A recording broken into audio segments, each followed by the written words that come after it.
আসসালামু আলাইকুম রহমতুল্লাহি ওয়া বারাকাতুহু। নাহমাদুহু ওয়া নুসাল্লি আলা রাসূলিহিল কারীম, আম্মা বা'দ।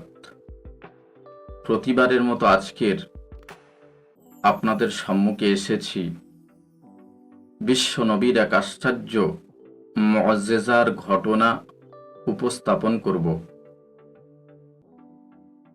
এক তারিখে আল্লাহর নবী রাস্তা দিয়ে হেঁটে যাচ্ছেন, এমত অবস্থায় জঙ্গল থেকে একটি উট বেরিয়ে রাসূলকে সরাসরি সাজদা করলেন।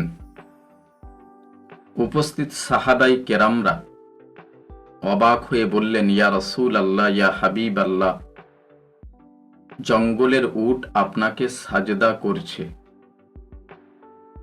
আপনি যদি আমাদেরকে অনুমতি দিতেন, আমরাও আপনাকে সাজদা করতাম। রাসূল বললেন, এই আমার সাহাবারা, তোমরা মনে রাখো, পৃথিবীতে কোনো সৃষ্টিকে সাজদা করার যদি হুকুম থাকতো, আমি রাসূল প্রথম নারীদেরকে হুকুম দিতাম তারা যেন তাদের স্বামীর পায়ের গোড়ায় সাজদা করে। সুবহানাল্লাহ। এর থেকে আমরা বুঝতে পারলাম কি, রাসূল যেমন মানুষের নবী ছিলেন, অপরদিকে তেমন সমস্ত পশু পাখিরও নবী ছিলেন।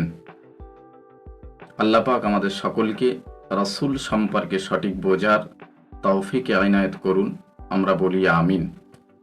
এ পর্যন্ত আজকে সমাপ্ত করলাম। আবার একদিন আপনাদের সঙ্গে দেখা হবে। সুস্থ থাকবেন, ভালো থাকবেন।